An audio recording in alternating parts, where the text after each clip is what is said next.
welcome to Sort of the Story. I'm Janey. And I'm Max. And this is the podcast where we tell each other stories, like fairy tales and folk tales and mythology. And also, you are here. Welcome. Hey, kids. Aw, hey, little kiddos. What's going on, champ? Except if you're actually a kid, you're not welcome here. Get on out. This is not a podcast for children. We started out being like, hey, kids, but that was for the adult kids. Yeah. Any actual kids, get out of here. Yeah. We do swears. We do swears. We do, but we do joke. And if you are not old enough to hear swear, but, or joke, get out of here. Oh, you know what? Okay, now that they're all gone, I'm an elementary school teacher. I'm surprised. And one of my third graders came in today and he's like, hey, like he's in the line with his class and he's walking through. He goes, you want to see something? Something awesome? And I was like, yeah. And then he did a kickflip. Nope. Then he pulled out his tooth. That wouldn't be awesome. That'd be standard for a Thursday afternoon. No, he then reached his hand into his shirt and started making armpit farts. And he just grinned wildly. And I was like, pretty awesome. And all the other kids were like, that is awesome. Then they all started doing it. And one kid went, why are you letting them do this?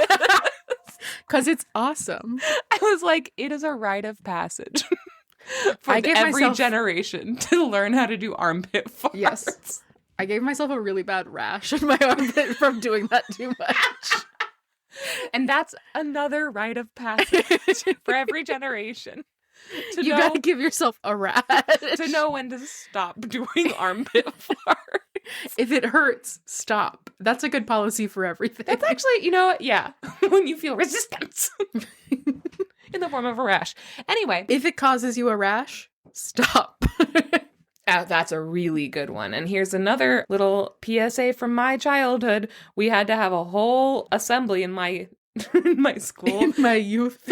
In my youth, we had to have a whole assembly because so many kids were having armpit sex and spreading weird bacterial diseases that they had to have a district-wide health assembly to say, stop fucking each other's armpits. And that's on abstinence-only education, kids. It don't work. God doesn't want you to fuck each other's armpit. He wants you to just do it normal style.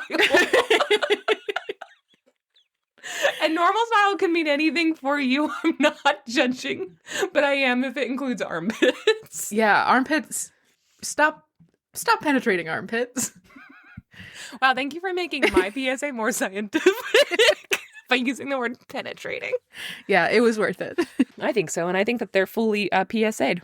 Yeah. So, welcome to the podcast. It's not a bonus episode. You stop that. You stop it. We're moving on. Guys, if you're like, wow, this sounds like private, like maybe they should have had this conversation off mic. No, don't say it. Then you're right. You can hang out with us off mic by joining our Patreon. Max, how do they do it? That's just not true. We're on mic, and that's how they can talk to us. No, at the Discord. Oh, okay. For $3 a month, you can join us on Discord, which is us off mic on the computer, hanging out. And we say all this stuff there. Yes, we do. We absolutely do. That's $3 a month. Yes, or for $7 a month, you can get access to the Discord and also access to a full-length bonus episode every single goddamned month of the year. Is that you're going to say every single day? Wow. For $8, you can move into our house. Well, I don't like that. I'm rescinding that invitation. No, you may not. Oops, we were just sent $8. Guess we have a new roommate. God, our girlfriends are going to be so mad. Okay, so basically join the Patreon. Bonus episodes, Discord access. If you're in the $4 or above, you're our girlfriends. Like, fun. Yeah. It's just a fun little hangout over there. Here's my question to you guys. Why would you ever spend $3 a month when you could spend $4 a month to get all the same stuff, but you're also our girlfriend? For those of you who are only paying $3 a month, are you mad at us or something? Do you hate us? I feel like we've been very upfront and honest about our feelings of wanting $4. Just let us love you and have your $4. dumbest joke, and I like it. I like the $4 tier. A little extra oomph. Yeah, if you want to pay us $3, but with a little extra oomph, pay us $4. And we'll give you a little extra oomph in the form of our eternal love and devotion. Okay, well, we fucking did that. I think that's about it. Max, it's episode 173. Nice. And it's 7:45. No, it's not nice. It's just 73. No, it's not. I like that number. It doesn't have to be about sex, Janey. I feel like it does, though. It's 7:45 p.m. on a school night. We're a little crazy right now. It's a whole thing. Do you want to get started? Yeah, who's going first? Me. Damn Me. it. I'm going first. Damn it. I get to go first today. I wanted to go first. No, you don't get to go first. I have a weird one for you. But I have a silly one. Let me go first. No. Let me go first. I want to go first. But I want to go first. All right. Well, honestly, Max, you can go first if you want. It actually doesn't matter that much to me. Cool. When we come back, Max, because she begged for it, is going first. And it does have to be about sex, actually. We'll be right back. Okay, Janey. Okay, Max. Janey's computer is making an ominous binging sound, so if that happens, that's what's going on there. Just so you guys know. And tell them what characterization you've given Ominous Bing. Ominous Bing, sibling to Chandler Bing. Max doesn't even watch Friends. No. And you have created the perfect sibling. Ominous Bing. Ominous Attorney at law. You know, part of Chandler's backstory, we're going to get to the story, but this is our podcast, so, like, hang tight. Hey, it's not your podcast. It's our podcast. And we're doing the best we can on a school night. Part of Chandler's backstory in Friends is that his dad is gay. That's like the first thing. And it's always played as kind of a joke, but for Chandler, it doesn't really feel like a joke. It's like something that happened in his childhood that he hasn't like come to terms with yet. Something that In the happened. 90s. Well, it's something that was revealed in his childhood, Yeah. and like their parents' marriage broke up, and he talks about like seeing his parents like cheating on each other with the same man and all this stuff. Oh, no. Yeah, so like it's played for laughs, but there is a bit of like childhood trauma there. Sure. And then later on, his father is a drag queen, and I think his father is just fully trans at the end, but they don't really use that language. Anyway, Yeah. I don't think they're particularly derogatory about it, but they don't use it. Like as they got further in it, Matthew Perry, apparently they kept writing things in there saying like, oh, this is the joke, and using all of this crazy language and like making this huge laugh. And the further they got, Matthew Perry is like, we gotta stop doing this. Like, this is not an actual joke. We need an actual episode where we get to see Chandler deal with this and also have a good relationship with his dad. Good. Because that's important visibility. And so they did. They changed it because of Matthew Perry. Good. Anyway, but a good drag name for what might be Ominous Bing. And that's the point of that story. And also R.I.P. Matthew Perry. Rest in ping, Chandler Bing. Well, that is all going to get cut. I'm cutting the whole story. Ominous Bing! All right, go ahead. Okay. The story that I have for you today is called The Droll of the Mermaid. Ooh. It's a mermaid story. What? It's not a Droll story? I love drolls. A droll. I liked Droll too. I know you did. You know what else Janey likes?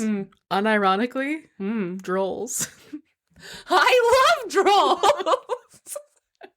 Specifically the movie Trolls. Starring amazing voice actor Anna Kendrick. And also Justin Timberlake, weirdly. It's such a good movie. And fucking Jessica Day. What's her real name? Zoe Deschanel. And fucking, what's his name? McLovin? Christopher Mintz-Plasse? Yeah. It's a good movie. I'll die on that hill. It's great. It has great bad. music. It's like an acid trip for children. Like the real trolls. Go ahead. Okay. This is from William Buttrell's Traditions and Hearthside Stories of West Cornwall, second series, 1870, pages 61 through 67. Almost nice. Almost nice. Not quite. This story was told to William Buttrell by Uncle Anthony James, who was a traveling storyteller in England He was someone who would go from town to town with instruments and tell stories. Yeah. A lot of times he would tell the same stories over and over again, but it was like a cultural thing that, like Yeah. a roaming storyteller. We've seen this in a couple of different cultures. I mean, yeah, but also, when people go on tour with their stand-up, we're not like, he just keeps telling the same jokes over and over again. Yeah.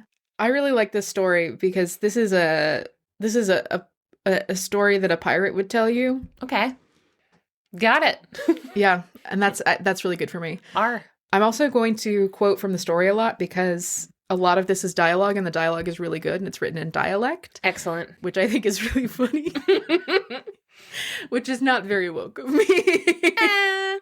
But it's all written in Cornish dialect, which is very fun. So I'm going to read it, the dialogue, because, again, I think it's fun. And that's the whole story. Got it. There once was a man named Looty. Oh, Looty. Looty. And he lived near... The booty. Nope. Oh, okay. Lizard Point. That doesn't rhyme. Nope, it certainly doesn't. He lived near Lizard Point, which is near Cornwall in England. He lived on the seashore. And so a lot of times when ships would crash offshore, the various goods that were on the ship would wash ashore. Sometimes people would wash ashore, usually did. Yeah. But it was an area where there were a lot of shipwrecks. So oftentimes people would kind of beachcomb and look for things that had been lost in shipwrecks. That, Yeah, that's exciting. I'd do that. I would also do that. Yeah. Yeah, it's like sometimes you just find presents outside of your house. It's like thrifting. Yeah. Or like estate It's sales. basically for thrifting. It's basically thrifting or going to estate sales. I Yes. like it. Yeah. Guys, find me the Twilight book. Listen to the test. Then go find me Twilight. The hardcover Twilight only. Yeah, they'll listen to the test. They'll get it. They'll get it. Will they, though? If you find it on a beach, I'll also take that. Mm-hmm. So one day, Looty is out looking for booty. Ooh, You're welcome. Thank you. I was going to erase that, but thank you. Maybe I still will. I'll just look like you're stupid. When suddenly he hears a sharp cry, a woman's cry, coming from the ocean? No. It can't be. Uh-uh. Why would there be a woman in the ocean? Swimming. A swimmer. That's crazy. Women can't swim. You're I forgot. being crazy right I'm now. so sorry. But he looks out and he sees that there is this little tidal pool that has formed. The tide has gone out, and there's a tidal pool that has formed offshore. And then there is like a stretch of sandbar that wraps all the way around it. Okay.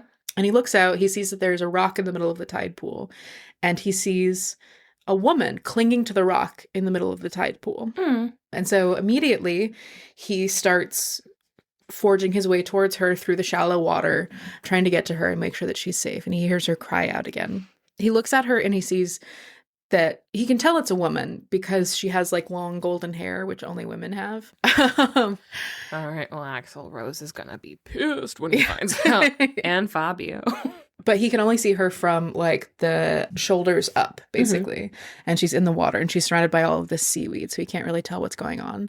But he hears her cry out. And so he walks out to the tide pool and he gets to her and sees, once he gets close enough, that she's like incredibly beautiful. She has, it says like perfect skin, like the glow of a shell, kind of. Oh, like yeah. Iridescent. Yeah. And that she is just gorgeous, but also the fact that he specifically calls out her skincare, I really appreciate. He's like, she's dewy as fuck. She got that glass skin. She clearly had that Korean skincare regimen. Yeah, she's slugging. So Ludi is walking up and he sort of hears her wailing out in the ocean. W-A-I-L. She's out there just stabbing a whale. And as he approaches, he goes like, excuse me.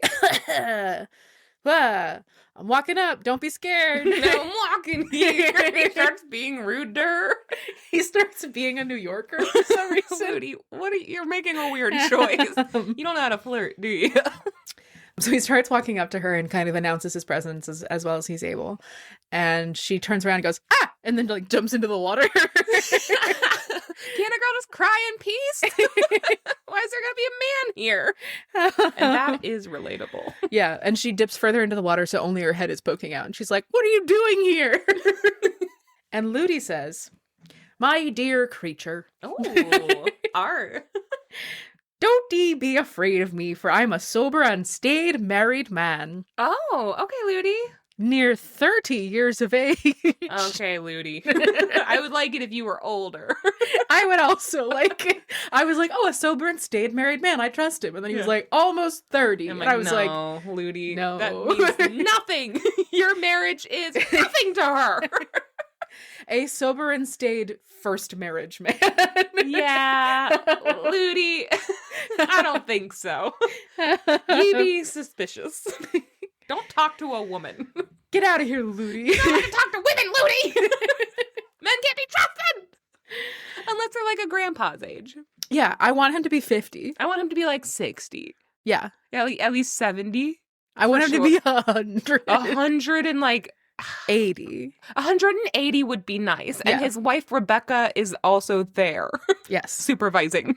Yes. I would like that. Yeah. But he's not. He's fucking 29 and a half. Have ye lost your clothes? I don't see any anywhere. Okay, don't be a perv. How come the first thing you notice isn't her nice personality? She's naked and screaming. Now, what shall I do to comfort ye? I have to do the pirate voice. It's really important. The SpongeBob Yes. narrator voice. Okay. Yes, that's Got on it. purpose. Pretty good. That's who I'm channeling. Okay. Aye, Captain. My turtle dove, I wouldn't hurt ye for the world. I don't believe you, Ludi. I just don't believe you. And as he's saying this, Ludi is inching a little bit closer to her to like see what's up and make sure that she's safe and everything like that. And that's definitely the only reason why he's doing it, not because he's a perv. Just Yeah. kidding, I don't trust him. Ludi, I don't trust you. You're 29 and a half, I don't trust Ludi, you. 29 and a half is a very untrustworthy Untrusty age. That's a very untrustworthy age for a man. Yes, get out of here, you 29 and a half year old. Where's your wife? Go call her. Check up. Call your wife. Check in with your wife, Ludi. And as he gets closer and closer, he realizes just how beautiful she really is. Mm-hmm. She has these beautiful, like, big green blue eyes and, like, this perfect skin and these perfect, like, heart-shaped lips. And she's got this, like, long mane of gold hair that's just pooling around her in this tide pool. Yeah. And he thinks that she's the prettiest thing he's ever seen. And I'm like, go find your wife! Your wife, Ludi! Where's your wife? I bet you also told her she was the prettiest thing you ever seen. I bet you did. God, men are dogs. But hearing his soothing words, the mermaid stopped crying. All right. No, sorry. Spoilers. She's a mermaid. What? He realizes this as he approaches. She's not a Droll? No, not a Droll. Alright.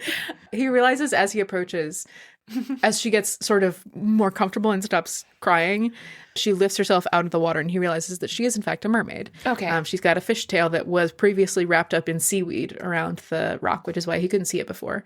Okay. But also her hair is very long and beautiful and golden, and when she gets out of the water, it covers up her boobies. Okay, no nips. No nips. No nips for you. You're a married man. Yep. Unless you want to look The at story the lips, varies- nips of your the lips of your wife. Go. You want to see these nips? Go check out the lips of your wife. Ew. No, the story makes a point to be like, and her hair cascaded around her like a beautiful golden robe and covered up her boobies. Real boobies for you, Ludi. But he does see that she has a long, beautiful fish's tail, quivering and shaking amongst the floating oarweed. Oarweed. Be cooler if you did.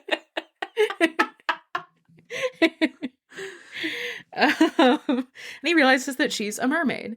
And this isn't a huge surprise to him because he's seen mermaids before, but he's seen them like far away in the ocean while he's sailing or fishing. Yeah. He's never seen one up close. And so this is the closest he's ever come to a mermaid. Cool. Yeah. And he's like, that's really weird. She must be in distress. Mm. You know, like when you see like an owl sitting on the ground and you're like, oh, No, you're not supposed to be there.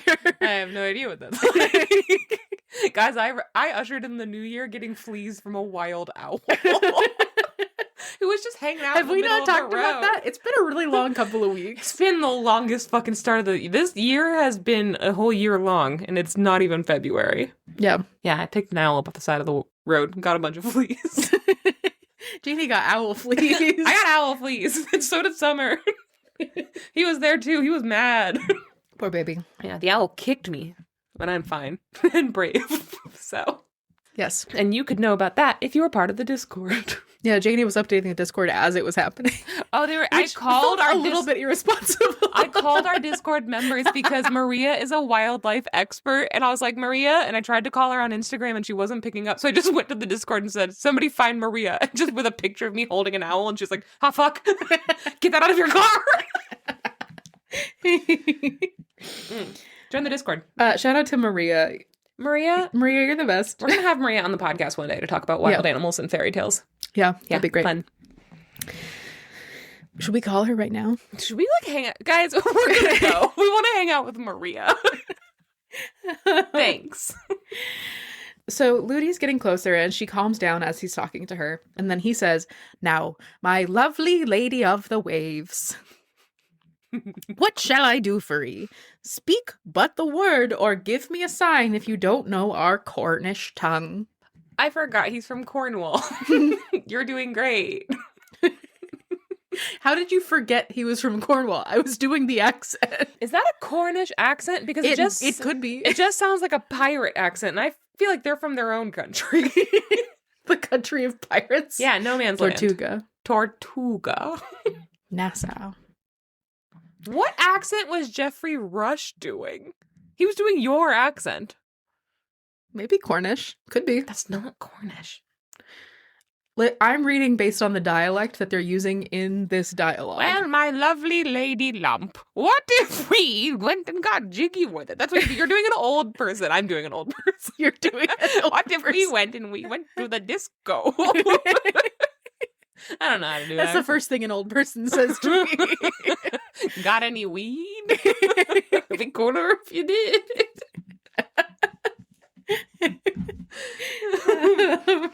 So basically, he says, can I help you? Also, sorry if you don't speak Cornish, English. Yeah. If you don't just, do some hand gestures or whatever. So I get it.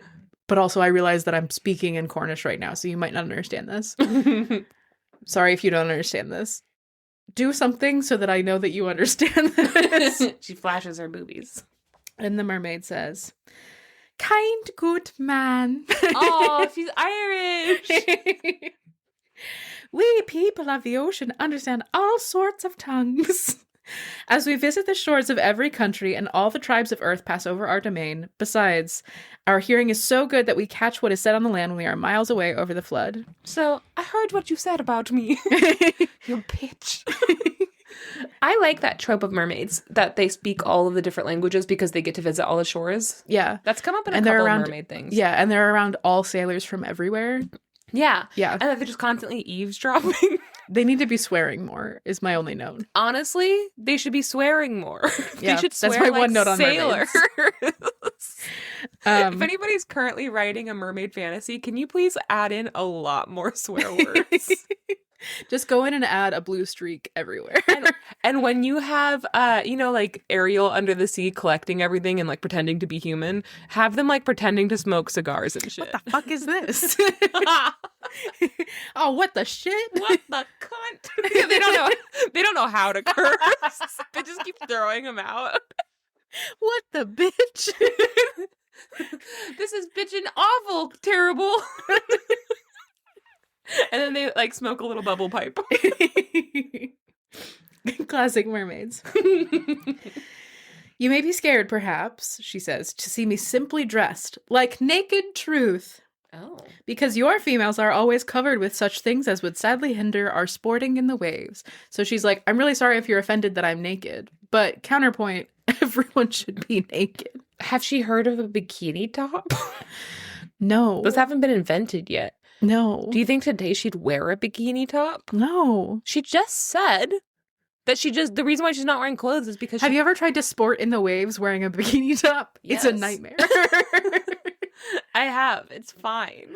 It's not fine. Not the ones from the 2000s that were like made to come undone for your boobs to pop out. The ones now are basically just bras that you wear in the water. All right, I'll take that. I mean, I don't know why she would want to wear that if she could just be naked. Yeah. Saying she could. And she's got the mermaid hair, so her boobies are covered. That's true. Her boobies are covered. It's important to note that throughout this story, her boobies are covered. Don't worry. It's PG. Bring the kids back. You can barely even see her nipples. Nah, it's cunt and awesome.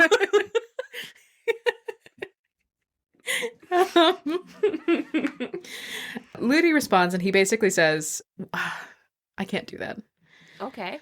No, my darling. Yeah, you gotta keep going. I am committed. at the least bit frightened to see you without your dress and petticoats on. Oh, are you not frightened of her? Go find your Of her wife! perfect tits, you married son of a bitch! Where's your wife's tits? And I'm going to say this, and I need you to know that a pullin is a tide pool. A pun? Pullin. Okay, a pullin. Mm-hmm. Now, my dear, don't hide ye handsome figure in a pullin any longer, but sit up and tell me what makes me grieve so. Makes me? Makes ye grieve Oh. so. Okay. So he's like, why don't you show me those titties and tell me why you're sad? Show me those titties and tell me why you're sad, honestly, is something I would wear on a t-shirt. That might work on me. Yeah, like, okay. All right, Ludi. All right. Listen. Show me those titties and tell me why you're sad is actually kind of a bop. I want a mug. You guys, would you buy stickers that said, show me your titties and tell me why you're sad? Therapists who listen to us, is that a good idea? Let us know. I don't think therapists should have that sticker. Especially not the ones that we talk to. No, not our therapists. Not Amy. She would never. I would fall in love with them instantly. That's a problem. I know. I'd be giving them too much power. I'm still going to make that sticker. I think it's hilarious. I want that sticker. Yeah, okay, we're going to get it. Don't worry, we're going to have it. Okay, good. I Show want me that. them titties and tell me why you're sad. So the mermaid rises up out of the water, showing off her glorious tits, and is like, well, here's why I'm sad. Oh, and she wow. explains that she went out fishing because she's got a husband at home. What's he doing? I'm sorry, she's married? She's married. Good for you, girl. Get out there. Explore the world. Cheat on your husband. Your husband, what's he even doing? You're out doing the fishing? What the fuck is that guy doing? God, men suck! That's a really good point. And in this case, men do suck. Yeah. She has a bunch of sea babies. Oh. Mother, queen. Cheat on your husband. Cheat on your husband. She's got a bunch of sea babies, and she left all of her sea babies at home with her sea daddy. Little sea monkeys. That's really cute.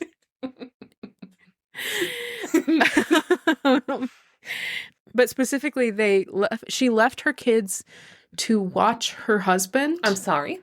Because he's sleeping. And so her babies need to keep all of the sea fleas off of him and keep crabs from biting his tail. That's not their job. They're children. Okay, but That's parentification of children. you're completely right. But also, you can't just add the word sea in front of it. It makes it cuter. Sea fleas? Sea It babies? says, I charged the eldest to be sure they keep away the shrimps and sea fleas, that they mightn't get into their daddy's ears. No! He's got sea fleas. He's got sea fleas in her daddy's syphilis. ears. Oh. Yeah, don't let that get in his ears. No, sea fleas. Okay. And she specifically tells them, don't let any crabs pinch your dad's tail because crabs. Chlamydia. This is a metaphor. He's got the clam. He got the crabs. He got the clam. He got the sea fleas.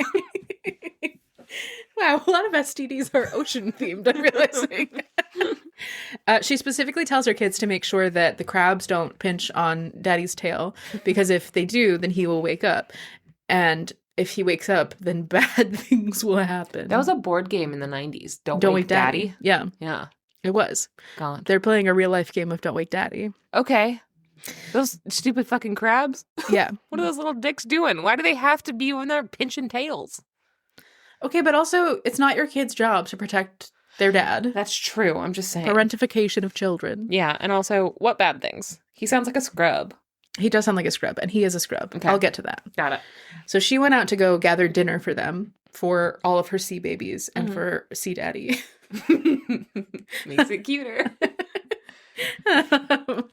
And she says, I'm really worried because I got stranded here in the middle of this tide pool, and I can't go back out to sea, and my babies are at home and they're hungry.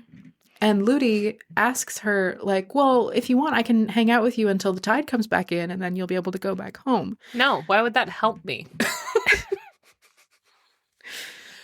I didn't say I'm sad I don't have company. I said I'm sad I'm here. And then she explains that the problem isn't that she's stuck here. The problem is that her husband hasn't eaten. And if she leaves... Yes. If she leaves him alone with all of her sea babies and he gets hungry, he's going to eat them. Oh my God, girl, leave him. With all my care, I very much fear my mermen may wake up and want something to eat before I get home. My husband and all the rest of the mermen are sure to wake up hungry and look for their suppers. And can't you believe any of my monster? He looks a monster indeed. Compared to you, she says. Okay. Cheat on your husband. Not with Ludi, for sure. He No. doesn't deserve it. No. But also, are we saying that her husband isn't, like, a hot monster? No, it sounds like he's a bad monster. I mean, yeah, well, that could be a hot monster. Well, it sounds like he's a not hot monster. Okay. Yeah. I do think she should cheat on her husband. Please. Listen. Everybody knows. Okay, I think she should do everything that she wants. Yes. I feel bad for her babies. She says, mermen and maidens would be as plenty in the sea as herrings if their gluttons of fathers didn't gobble up the tender babes. Scores. That's several 12s. Okay, several I think. 12s. Don't you do math at me, you bitch. Scores of my dear ones have gone through his ugly jaws, never to come out alive. He ate all of her babies. Ate them. Janey, is that funny to you? No, men ain't shit. Cheat on your husband. Cheat on your husband. I think there's a simple solution here. Cheat on your cannibal husband. Definitely cheat on your cannibal husband. Get away from Ludi, though. Ludi has a wife. Yes. Ludi says, I'm very sorry for your sad bereavements. Yet, why don't the young fry start off on their own hook? And she says, stop doing fish puns. Yeah, good. Does she actually say that? No. Okay, well, I wish she would. I also wish she would. He says, so why don't the kids just run away from their dad? And don't victim blame Ludi. Where's your wife? Where's your wife? Where's your wife? And she says, well, because they love him so much. They do? They do. God. And they don't know anything. They're so stupid. Childhood is rough. Childhood is rough. And kids are dumb as hell. Kids are dumb as hell. I can say that because none of them are here. Yeah, they're not allowed to listen. Yeah. Kids are dumb as hell. And she says that every time he goes to eat some babies, he starts whistling, and all of the sea babies are like, "Oh, Papa's whistling. No. He's in a good mood." Oh my God. This is an abuse story. It is an abuse story. Also, girl, tell them that. If you hear a whistle, that means Daddy's going to eat you. Yeah, if you hear a whistle, start swimming. Yeah, go hide. Go get in the anemones. Get on those anemones.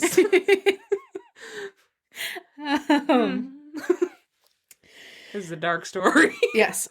So she says, I have to get home as soon as possible. Otherwise, my husband's going to eat all of my babies. Normal problem to have. Yeah, classic. And then she says, I hate to impose, but You seem like a very strong, handsome man Mm-hmm. who's maybe single. No. No. You seem like a very strong, handsome man. Can I borrow you for like 10 minutes? Yeah. And can you help carry me over this sandbar into the ocean so I can go save my babies from being eaten to death by their dad? Not her babies. Her babies. Not her little babies. Sea babies. She gotta go get her sea babies to save them from being eaten by their dad. The fact that Ludi hasn't even offered to do that. You are 29. Pick up that mermaid. Pick up that mermaid. Yeah. And then call your wife. Call your fucking wife. Why isn't your wife here? She would pick up that mermaid in a heart. You and I would have that mermaid on our backs. We'd be like, oh, girl, you got to get out there. Come on. Immediately. Yeah. Immediately. Immediately. Yes. Yeah. So very quickly, Ludi is like, oh yeah, I can absolutely help with that. And then he hoists her up with one arm, which is kind of hot of him. Sure. You know why that one arm's so strong, isn't it? Don't you? Because he's a pervert. Because he's a pervert. Why don't you go use that one arm to hoist your wife? Hoist your wife, Hoist Ludi. your wife! The last time you hoisted her was probably your wedding night. When's the last time she got properly hoisted? Go home and properly hoist. You go home and properly hoist your wife. Listen. Right now. It's not optional. You need to be hoisting every time. If she's the only one hoisting in this relationship, then I hope she's fucking cheating on you. Ludi! Quick disclaimer, I don't hope that people are cheating on their spouses. The more I make the joke, I feel a little worse. Okay, keep going. I'm still gonna make the joke. Yeah, of course. Of course. So he picks her up, and then she takes out a golden comb that was in her hair, and she gives it to him, and she's like, hey, I would like to give you this as a gift. Thank you so much for your help. He's still helping her. Yeah. But she's like, I would like to give you this gift. If you comb it through the water, then I will come and help you. Okay. She explains. Got it. Specifically, I'll come to ye on the next flood tide. It's got to be high tide, because if it's low tide, then she's going to get stuck behind the sandbar. That needs to be clear. Yes. She tells him that her name is Morena, Okay. which, in the language of this part of the world, at the time I was named, meant sea woman. So... Okay. Hi, my name is Mermaid. I'm a mermaid. I'm a mermaid. Hi, it's me, human woman. You'll never guess where I'm from. Cleveland. So true. I know so many human women from Cleveland. Most of the human women from Cleveland I know are human women. Are you regretting letting me go first? I am, actually. I can't, hold it together. It's too late night on a school night. No, it's fine. I'm usually asleep by this time now. You've been going to sleep so early. I really have. It's 8:22. Yeah.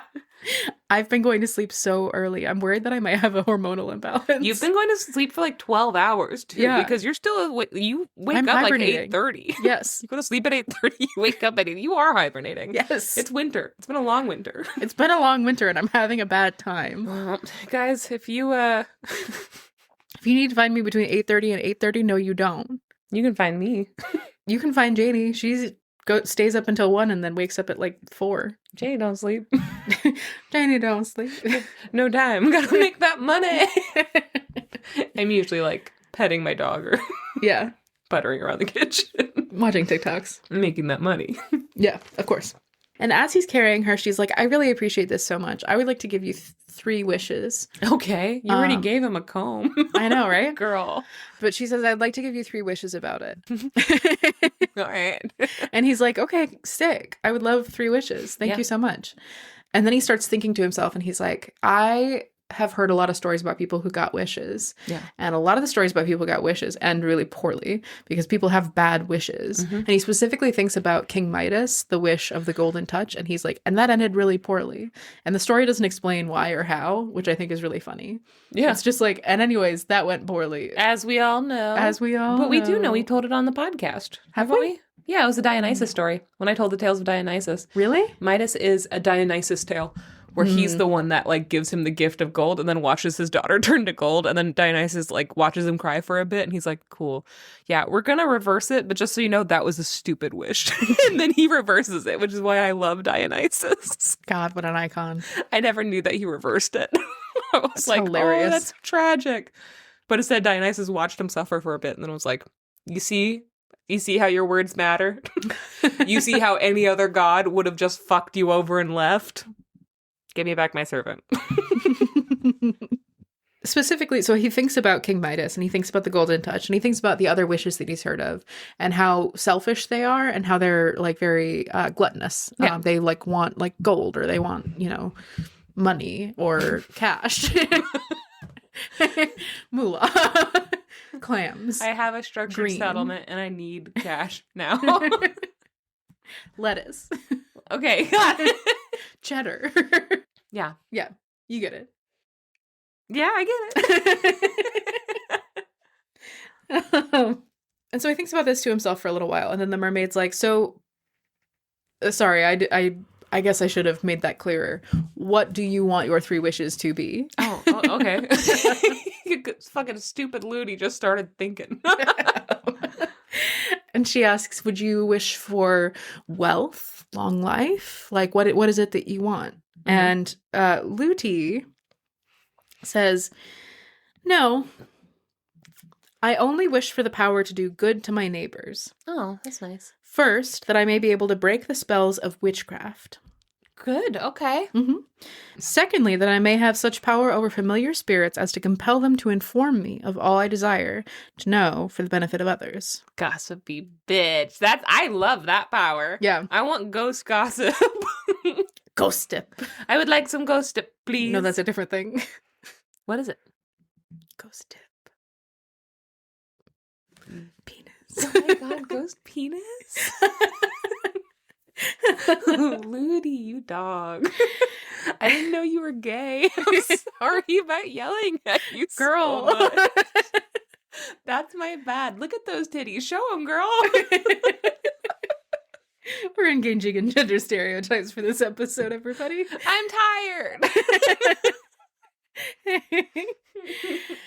Thirdly, that these good gifts may continue in my family forever. Okay.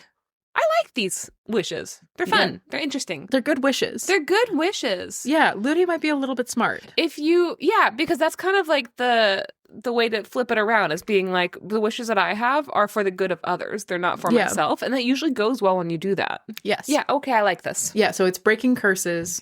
It's knowing things from the other side. To help others. And then it's those powers continuing through his lineage. Yeah. And this story is actually the story of a particular family in Cornwall. I love it when folktales do this. Yes.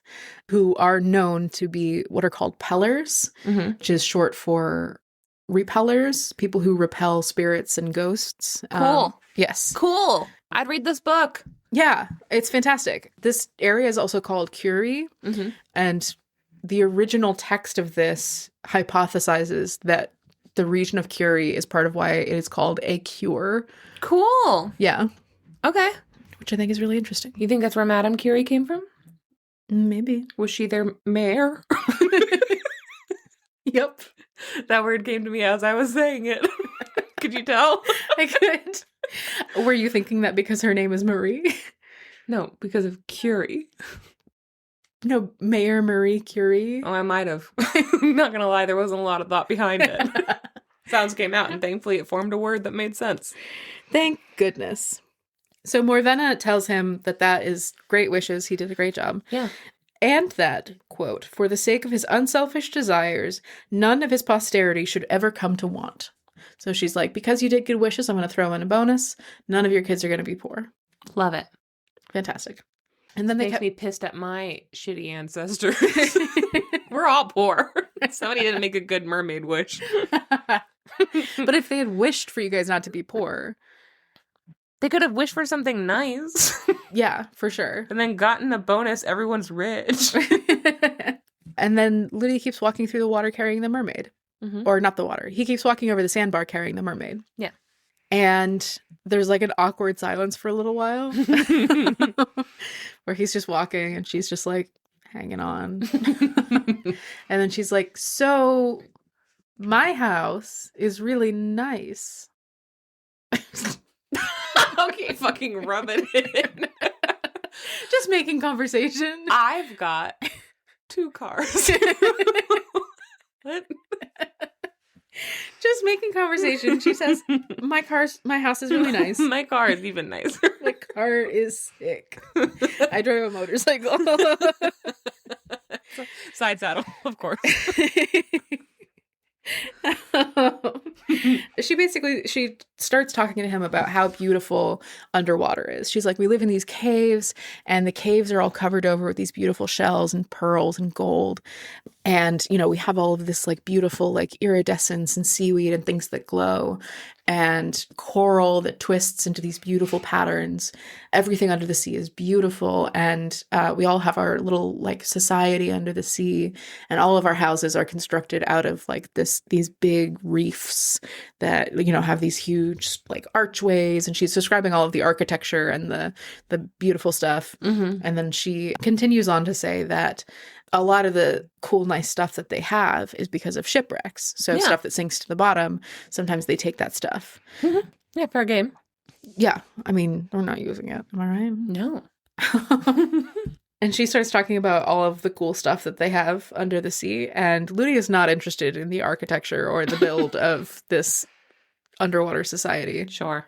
But she starts talking about, she's like, yeah, and we have like so much gold, like almost too much gold. You know what I mean? Ludi, you're already going to be rich. I guess your offspring will be rich. Mm-hmm. Okay. So much gold and like salt and rare spices and oh god, that's the only thing. He's from Cornwall. pearls. Rare spices. If you tell me you have cinnamon down there, I will absolutely destroy the Mer Kingdom. She also says that everyone who dies aboard a shipwreck is down there and they're like mummified. Okay. And they live they're dead in the seaweed. And they like float around and it almost looks like they're alive, but they're preserved and they're so happy. No. Okay. Which is really unsettling and I really don't like it. Yeah, that's why. I really don't like this part of the story. Weird detail. Yeah. All right. It's I will show you thousands of handsome bodies so embalmed in a way known only to ourselves, with choice salts that they look more beautiful than when they breathed. As you will say when you see them reposing on beds of amber, coral, and pearl, decked with rich stuffs and surrounded by heaps of silver and gold. She wants you to be dead. Is she trying to get him to leave his wife? Janey, that's crazy. This is not a girl's girl. Why would a mermaid do that? Morgana, or whatever her name is. Morvena. Oh, that's so close. Yeah. And when you see their limbs all adorned with glistening gems move gracefully to and fro with the motion of the waves, you will think they still live. And Ludi thinks to himself, well, that sounds great. Does it, Ludi? Are you listening or are you looking at her tits? It's a great question. I got a sneaking suspicion he's not listening to her. Yeah. He's not listening to her. Got it. He says, perhaps I should think them all very fine. Yet, faith I'd rather find in your dwellings. Well, you know. Some kisses. Couple casks of rum. Oh, aye, Captain. He's like, so when ships go down and they have rum in their holds, the rum must sink, so you must have all the rum down there. And she's like, yeah, did you hear earlier about the silver and the gold and the fun floating corpses? Yeah, the spices. Did you hear that earlier? And he's like, yeah, but why don't you tell me a little bit more about those puncheons of rum? Num. And she says, well, yeah, we've got like a ton of rum. If that's what you're into, you can come to my house and have a shelf full of rum. If that's, I guess that's what you're into. Mm-hmm. Sure, absolutely. And he's like, ooh, that sounds really nice. Actually, I might do that. That might actually be really good. The only problem is that I'm like a human being, so I can't be underwater or I'll drown. Yeah, classic. You know? And she is like, well, obviously I would help you with that. I can make it so that you have like gills and they won't even mess up your pretty face because we'll just hide them under your beard. Oh, interesting, interesting, interesting. Which gave me a really weird sensory feeling that I hate. Okay. Of having gills under your beard. Yes. Okay. Imagine that. Okay. And it might be the same as like if you have a really long mustache, I guess, and you're a man. But imagine trying to breathe through a beard. No. Yeah, it would be bad. Bad. Yeah, it wouldn't be good. It would be really bad. I hate it. I don't know why, but that grossed me out super bad. All right. Yeah, I get that. And he's like, well, you know, you're talking about you got some rum down there. Yeah. You got money down there. Yeah. I could be down there. Ludi, no. It could be good. I mean, it could be a good idea. I'm hearing what you're saying, and I'm weighing the pros and the cons, and the pros seem a lot more influential than the cons in this situation. I don't know if they do. And the mermaid's like, yeah, it's so great. It's like, you know, you'll go down there, we'll go through the corpse garden, we'll have a little bit of rum. Oh, okay. And Ludi's like, yeah, that sounds really nice, actually. Sure. I'm really into that. And as they're talking, they get to the end of the sandbar. And Ludi's like, yeah, you know what? I will come with you. I will. I think that would be really nice. I think it'd be really, you know, it'll be good for me to get away. I think I deserve it. I think I actually love this. I think I love this idea. Okay. I think this is really good. And this tricky mermaid. Yes. And she's like, all right, well, put me down and I'm going to go in the water. You want to come with? And he's like, yeah, I'm coming with. That sounds so great. We're going to go. And then from back behind him, his trusty dog, Venture. Oh, Venture's a great name. Yes. Yeah. Starts barking on the beach. And he turns around. He's like, Venture, shut up. Fuck you. But Venture keeps barking. And he looks back at the seashore. Mm-hmm. And he sees stretched out from the shore these green grass fields and all these beautiful trees. Mm-hmm. And up on a hill nearby, he can see his little cottage with smoke coming out of the chimney. Oh, beautiful. And he can see like just like a little smudge on the horizon almost. He can see his wife outside working in the garden. Yeah. And then he turns back to Morvenna and he says, good Lord, deliver me from this devil of a fish. I'm a married man. What have you done to me? You're making me think these things and not me. So he dumps her in the water and then he grabs a knife that he had in his belt. Floaty. A steel knife. Yeah. And he flashes it in her face and he says, by God, I'll cut your throat and rip out your heart if you don't unclasp your arms from my neck and uncoil your conger tail from my legs. She coiled around him? Yeah, okay. Apparently. Fun. That's a fun. Okay, fun. So she lets go, especially looking at the steel that's flashing in her face. Yeah. She really backs away from that. Mm-hmm. You think it's iron? I think it's... Because... I think mermaids follow under Fae rules, right? Yeah. They say specifically in this that is steel. Which they say has power against enchantments over evil beings. I bet it's iron. It says steel. But she finally drops from his neck and splashes into the sea. She swims a little ways away and then she calls back to him, farewell, my sweet, for 9 long years. Then I'll come for thee, my love. Oh. And then she swims out to sea. All right. Ludi, meanwhile... crosses back over the sandbar, wades through the tide pool, gets back to the shore, and is totally exhausted all of a sudden. He has been working very hard carrying this mermaid around. So he decides that before he goes home, he needs a little bit of a break. You know what I mean? So he goes to this sea cave that he uses all the time. Mm-hmm. Oftentimes when these riches wash up on the shore from shipwrecks, he, rather than dragging them all the way to his house, he will drag them into this like hidden sea cave that he uses. Mm-hmm. And sometimes he also uses it for business transactions. So sometimes like... Sounds like a smuggler. Treasure. Yeah. will wash up and then he'll sell it to shady individuals. Or like sometimes, you know... like something will come to like a map or something like that. Yeah, this sounds like Smuggler's Cove. Yeah. Like... Interesting. This is the point in the story where you realize that Ludi might actually be like committing a crime. Ludi might actually be just a descriptor. Yes. Ludi. How'd he get that nickname? Well, who's to say? We don't know. It's a mystery. Probably from all the philanthropy. Oof. So he goes into his little sea cave where he has just so much rum stored, which is also where we find out that Ludi's an alcoholic. Ludi's a pirate. Ludi's an alcoholic. Alcoholism doesn't exist if you're a pirate. That's the rules. That's the rules. Yeah. I want to write a TV pilot about an AA group on a pirate ship. Just pirates. It's just. I actually think it's problematic how much.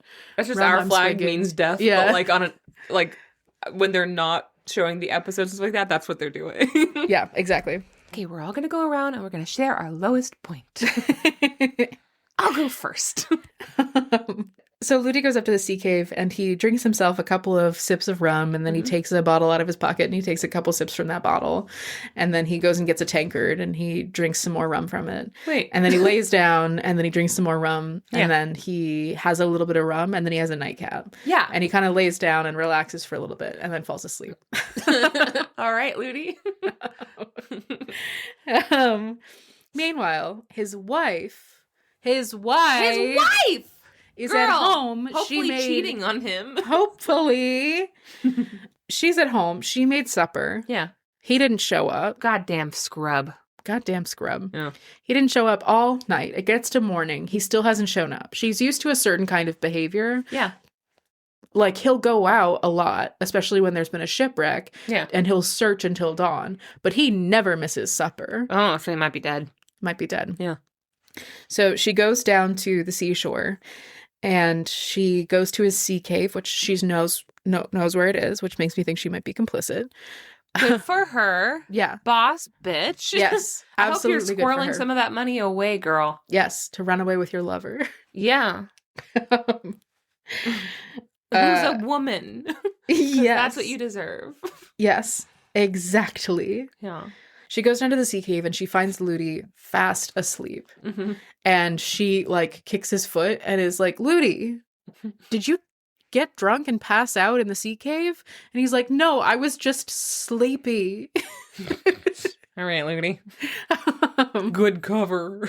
Sure. The story describes him drinking so much rum and then being like, no, he was just sleepy. Oh, the story wants you to believe Yes. that, too. All right. And she specifically, I'm going to read this because this is one of the silliest phrases I've ever heard. Thee hast had a drop too much, I expect, she says to him. And he says, no, by gambers. By gambers. By gambers. They're just fucking making shit up. And he asks her, he's like, I would never drink so much that I passed out in a sea cave. Mhm. That's crazy. And you're being so rude to me right now. Yeah. Now help me up and get me some rum. And then he says, but actually, before you get me the rum, can you just really quickly remind me your Don't do it. name? What the fuck? And she says, well, my name is Anne Betty Ludi, which is like the wife of Ludi. Okay. Oh, you deserve a name. Yeah, and he's like, so you're not Morvenna? And she's like, who the fuck is Morvenna? Bitch! Bitch! Who the fuck is Morvenna? And he's like, that's a really good question. Who is Morvenna? Girl! You were... Listen. Girl! Oh, there's a Morvenna? Well, there's also a fucking Melvin. Up in the hut. I was he's trying like, to find an M name that wasn't a Michael, just so you know. thank you for that. Thank you so much. My Yeah. dad's name is Michael. That would be weird. That would be weird. And he's like, well, if you're my wife, then you should be thanking me because you were almost a widow. I came so close to being tricked by a mermaid. And then where would you be? Girl, you're gonna wish you had been tricked by that mermaid. Get your ass in the hut. You're sleeping on the couch. Yep. He says, I tell thee of being left as bad as a widow and the poor children orphans this very night. He actually does have kids. Apparently. I love that this he is thought the of first his kids. Huh? I like that he thought of his kids. In this while he's defending himself from his wife. I know. I didn't expect him to actually have kids. I thought it was going to be bullshit like, one day I'll have offspring. But no, he was actually thinking of his existing children. That's kind of cool. Is it? Kind of. It feels like a low bar to me. It is a low bar, but I feel like 99% of the time men forget they have kids. I feel like he's forgotten about that up till this point in the story. He asked about them with the mermaid. He definitely forgot about his wife. I feel like he forgot about his kids too. He asked, I want my progeny to have all of these powers too. Yeah, but... That's remembering his kids. Listen, the bar is in hell, but it's there. All right. I'm just not impressed by that. The bar is in a kingdom under the sea, nestled in a little corpse garden. So she helps him get up and they walk back to their cabin. Yeah. And he tells her this whole story about how he found a mermaid and then he walked her out to the ocean. Mhm. And then she tricked him and then and nothing happened. And then She was wearing a tasteful bikini top. yeah, she was actually wearing a turtleneck. I thought that was weird. She said she liked it. And he says, if it hadn't been for our good dog Venture, who also hasn't been mentioned yet. He has. No, I know, but like hasn't been mentioned again yet. That's true. He's not taking care of this dog. Okay, yeah. I don't think he's taking care of these kids. You think Venture just went back home? I think it just went back home. Yeah, but Feels like Venture's not on a leash. I don't like it. I mean, we don't love I'm Ludi. gathering evidence against Okay, him. okay. So they get home and Ludi tells her all of the details of the story. And he tells his wife, absolutely don't tell anyone about this. Yeah. Because it's going to sound crazy, right? Nobody's going to believe us. And also it could be bad luck. And also, just don't tell anybody. Because like, what if anybody finds out? It would be bad. So just don't tell anybody. And so immediately his wife goes and tells everybody. Yeah, classic. Yeah. I would too. And then people from all around the neighboring villages start coming to him as a peller. And they bring him their curses and their questions for the dead and everything. And he becomes kind of a white witch in his own right. Cool. And all of his family and all of his children for generations are this institution in Curie of you go there and they fix your problems for you. That's so cool. Which I think is really interesting. I like it when folktale meets actual history. Like, that's just cool. Yeah. And then 9 years later. Yeah. Lu- Oh. Yeah, remember? She came back for him, my love. Yeah. Yeah. 9 years later, Ludi is out fishing with one of his boys. Not his kids. Okay, just one of his boys. Yeah, one of the boys. Got it. And it's a perfectly calm sea. The moonlight is shining on the ocean, not a ripple to be seen. And then very suddenly a massive wave comes out of the ocean with a mermaid at its head. And she says, I've come for you, Ludi. And he's like, she's come for me. I guess I have to go. And then he disappears into the ocean and is never seen again. Wow. What about his wife? What about his wife? Son of a bitch. Yep. That son of a bitch. He says, my hour has come. And rising like one distraught, he plunged into the sea. Plunged into the sea. He rising jumped. like one... Yeah. He got up and jumped into the ocean. He's been waiting. He's been waiting. That son of a bitch. That son of a bitch. That son of a bitch. He swam with the mermaid a little way. Then they both sunk, and the sea became as smooth as ever. Ludi's body was never found. Mm. And in spite of every precaution, once in 9 years, some of his descendants find a grave in the sea. Oh. So every 9 years, one of his descendants dies at sea. Like a sacrifice. Yeah. God. This is a cool fucking family history. It is very cool. I want to read this this son of a book. bitch. I want to read this book in like a practical magic sort of scenario. Mm-hmm. Of like Ludi is like the beginning of the family curse. Yeah. Because it is just practical magic. Yeah. It's cool. I like that a lot. Yeah. Yeah. That was fascinating. I loved that. I just... This story tells this as with Ludi as the protagonist. Yeah. And I've attached the full free text of this so you can read it for yourself and kind of form an opinion. You don't think that they got an accurate description from our retelling? No, I don't think we were so. screaming and making jokes the whole time? No, but like the story is like Ludi's such a good guy. He helped her out and he did all of this nice stuff. Yeah. And she was being so mean by telling him about the ocean. And what could he do but go with her? And so like, and then this terrible thing happened. That is a siren song. I totally listened to that and read that as he was being bewitched as he was helping her. Yeah. Because, I mean, at its core, Ludi is pretty helpful. We're making fun of him, but like he has really great altruistic wishes. He is helping her to the ocean, and she's giving him the siren song of like, hey, like the devil's temptation. Come over. I kind of love that reading, though. Yeah. But also, I do think, I don't know, I think Ludi is weak. Ludi is weak. Yeah. There is that. That's what I think. All right. That was fantastic. Thank you. Good job. I really like that mermaid story. I like that mermaid story, too. I had intended to tell it with Ludi being a hunk, but I decided he's not. I'm not going to lie. I imagined him as a hunk. Really? I imagine him as, you know, that Appalachian woman who does cooking tutorials and her husband's obsessed with her and he has like a beard. I imagined Ludi the whole time as him. Oh, yeah. He's a hunk to me. That's a hunk. That's a straight up hunk. Yeah. And he's so in love with his wife. I wasn't imagining that part. No. But I don't think Ludi likes his wife very much. No, the fact that he went and immediately passed out in a cave is problematic of him. Yeah. Yeah. But the actual mermaid part, I give him a pass on because mermaids' But whole also, thing is is he that they even telling the lure truth? sailors. Yeah.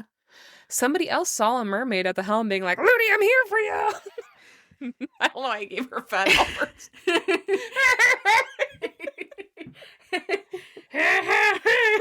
It's moving. And he's like, whoop, gotta go. He plunges headfirst into the sea, as would we all. I don't know. This seems like a contrived way to divorce your wife to me. Sure. Kill yourself. I don't think he died. I think he went to live with her under the sea. Oh, yeah. Yeah. Yeah. I don't know. It's a thinker. Somebody write this book. I want to read this. Yeah. I just don't into trust this. Ludi. I don't. Yeah. Well, Ludi's just the beginning. He's not the main character of my book. I guess I'll write the book. All right. Morena does show up later for the descendants, though. Yeah. Okay. Good. Well, guys, we're going to take a break and we'll be right back. Yeah. Okay, bye. Bye.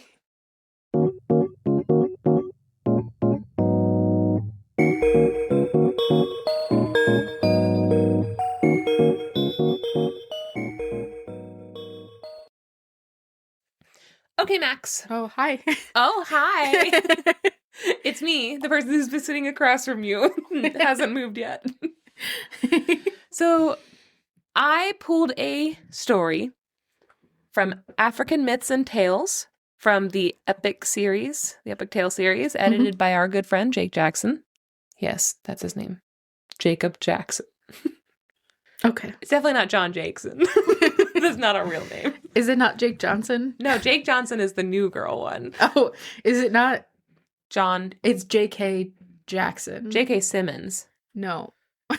Anyway. J.K. Jacobs. Our good friend who we know. Jacob Jackson. We should call him and ask him to come on, and this is the only thing we do with him. Our interview is just say your name again. No, say your name the first time. Like you said it the first time. No, not the other one. And he's like, I'm saying the same name. James Jackson. Jax Gibson. Jax Gibson. Jax Gibson. All right. So African Tales. This story that I'm going to tell you is from Lesotho, Southern Africa. And that's how they say it. They don't say South Africa. They say Southern Africa. Mm-hmm. But Lesotho, I'm pretty sure, is in South Africa. Okay. Anyway, the story, apologies for all of my pronunciations, but I did not look any of this up. I pre-forgive you. Morena-Y-A-. It could be E-A, but it's capital Y, capital A. Morena-Y-A-Letsatsi, or the Sun Chief. Guess which one I'm going to go with? Morena-Y-A-Letsatsi. I also would like to pitch a quick retitle. Take My Wife. No, really. There's a theme in this one. Oh, it's the Take My Wife episode. It's the Take My Wife episode. All right. The story begins. In the time of the Great Famine, when our fathers' fathers were young, there lived across the mountains, many days' journey, a great chief who bore upon his breast the signs of the sun, the moon, and 11 stars. Got a broad chest. He's got a huge fucking chest. He was super powerful and everybody loved him. When everyone around them was starving, like all the other countries, when they were going through this huge famine, his people were always thriving. They had like great crops and everybody was well fed and happy. People would travel from all over to seek refuge in this country that had plenty, and he would accept them and keep them safe because he had the resources to help them, and that's literally what you do as a human being. Anyway. Donald Trump's a fucking loser. So anyway, one day, 2 young girls moved to their village with their mother. They were sisters, but they were very different, as sisters often are. The oldest one was, quote, tall and lovely as a deep, still river, gentle and timid as the wild deer. Her name was Salome, the teardrop. That's me. Okay, well, the next one is me. I'm tall and gentle. Yeah, and you're like gentle a deep river. and timid as a wild deer. Okay, the next one, her younger sister... Short and loud. Me! Honestly, would still be me. Her younger sister's name was Mokiti. Mokete? I'm going to call her Mokete. Mokete. Her younger sister's name was Mokete. Quote, plump and round were her limbs, bright as the stars her eyes, like running water was the music of her voice, and she feared not man nor spirit. Me! That's you! This is about us. You're not plump, but... I'm kind of plump. You're not plump. I'm pretty plump. You're not plump. I'm pretty plump. You're not plump. I like the word plump. The word plump is really growing on me. All right, anyway, that's the last nice thing I'm going to say about anybody. Okay. The chief asked them what they would do to repay him for taking them in, which is gross. And Mokete immediately piped up and was like, oh my God, I can do so many things. Let us stay and I'll fucking prove it. Like, I can cook and I can clean. She says, I can, quote, do all the women's work you want. No problem. Mm-hmm. And as she's like gushing and describing all the women's things that she can do and being like, I love cleaning toilets. What else do I love? Cooking food for my chief. And, I don't know, washing feet. I like that. Rearing babies. I love it. She doesn't say that. Anyway. Rearing. Not having. Oh, okay. But as she's like saying all this, the chief kind of like listens and nods. And then he looks over at Salome and he's like, okay, so what can you do? And Salome says, she kind of took all the things. This is us. This is us. She's like, I shouldn't have gone second. There's literally nothing left. And the chief was super turned on by this answer. So he said, all right, then. Then the one who can do all the women's work and apparently loves it can be your servant. And since you're hot and dumb, you'll be my wife. Next. And then he brought on the next immigrant. Mokete was like, great. Love that. Congratulations, sister.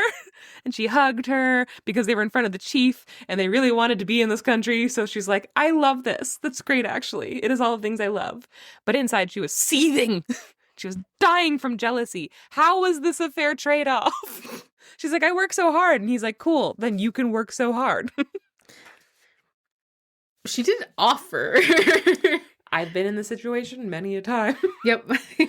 But Mokete knew she had to bide her time. So she supported her sister when she got married the next day. And she was all smiles and like, let me help you with that. And you're so beautiful. The wedding lasted for days. And many beautiful maidens came from all over to dance and feast, but Salome was the most beautiful woman there. And she was so happy that she broke out into a happy ad-libbed little song, like she was starring in High School Musical. I love my husband. Ooh, yeah. That's Mokete in the background. I love being married, and that's what I do. That's all she does. Don't ask her to clean a dish. Won't do it. No, I'm wife. She's wife. Okay, wife. This was her song. It's a weirdly long one. Okay. Go ahead and strap in. And strap on. Okay. All right, quote. Great is the sun in the heavens, and great are the moon and the stars. But greater and more beautiful in the eyes of his handmaiden is my lord. Upon his breast are the signs of his greatness, and by their power I swear to love him with a love so strong, so true, that his son shall be in his image, and shall bear upon his breast the same tokens of the favor of the heavens. La la la la la la. Oonts, oonts, oonts, oonts. Great is the sun in the heavens. Anyway, so I guess this was her breaking the news that she's pregnant. Yeah. So for months, she was the happiest she had ever been. And Mokete just smiled and died inside, waiting for her chance at revenge. And then Salone went into labor, and Mokete realized her time had finally come.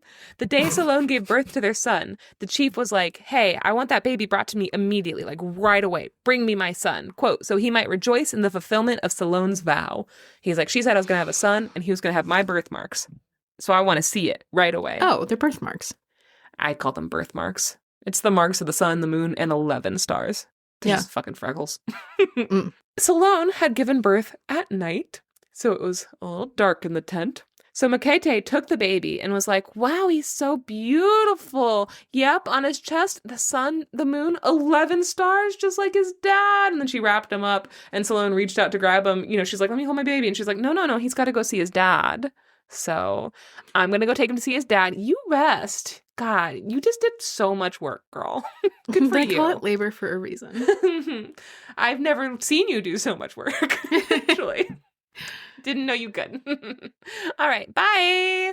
And then she fucked off to give the baby to the dad. She brought the baby wrapped in the blanket to the chief, and she handed it over. But when he pulled back the blanket the baby was wrapped in, he was pissed to find that, ew, this baby's ugly. Oh, God. Wow. It didn't have... What a hilarious way to burn your husband, to be like, this baby is going to look just like you, and then to have an ugly baby, to be like, you're ugly. This was a long prank. It didn't have his weird celestial birthmarks at all. It looked like a straight-up garbage baby. Gross. This is the actual words. It says, quote, an ugly, deformed child with the face of a baboon. Which is rude. And like ableist, and I don't like that. Sounds like they're describing a baboon. Maybe they actually just brought in an animal. Her sister said, and also baboons are cute, actually. So, they're fine. Her sister said, see, this is how much my sister loves you. Just look at how well she kept her vow.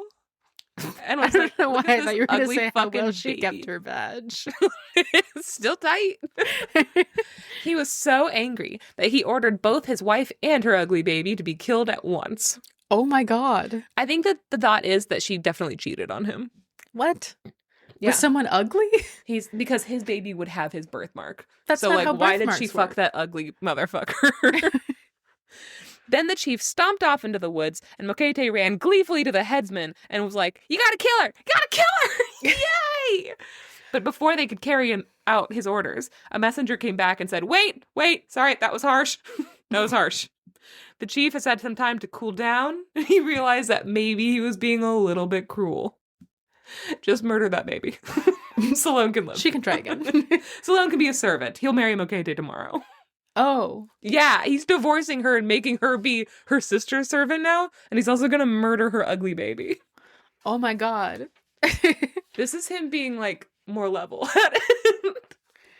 Oh my God. Obviously, Salone was kind of devastated by this. What could have happened to her beautiful baby with his beautiful birthmarks? She wondered how he had gotten so ugly in the time it took for Mokete to walk him from one tent to the other. But she was also like, Mokete would never, do anything, though. Couldn't be her. Because she's dumb. She's like, my sister would never hurt me. Must be something else. Mm-hmm. She's dumb. She's a little dumb. The story says, quote, it was hard to lose her child. Sure. Uh-huh. And it was also hard to watch the love of her life marry her sister in front of her, which was also sure. Fair. But she was happy she had not been banished altogether or murdered like Ugly Baby. Did they actually murder Ugly They Baby? murdered Ugly Baby! They just fucking kill that baby. What the fuck? That's still a baby. Anyway, at least she still got to see that beautiful, beautiful Sun Chief every day. And there was still a chance that one day the spirits might make him love her again. And she'd have a chance to give him the son he deserved. And I wrote, girl, move. Immigrate somewhere else. Meet new people. Yeah, anyone. Meet a single other person. I think you only know 3 people. Yeah. It used to be 3 people. Ugly Baby's dead. You know 2 people. This is so fucking crazy because usually in this kind of story, it's like, oh, there's an ugly baby, and then the ugly baby gets sent to live with a poor family, and then they turn into a beautiful child or whatever. They murder this No, they baby. straight up murder that baby. We don't hear about this ugly baby again. Meanwhile, Mokete was trying to get rid of the actual baby. Okay. She had... Yeah, but that means what? Whose baby is ugly baby? Baboon. Oh, no! They murdered Baboon Baby! That's so sad. There's actually a lot of animal violence in this, so just, like, get ready. There's a couple trigger warnings in this story. I'm so sorry. So Mokete's trying to get rid of actual baby.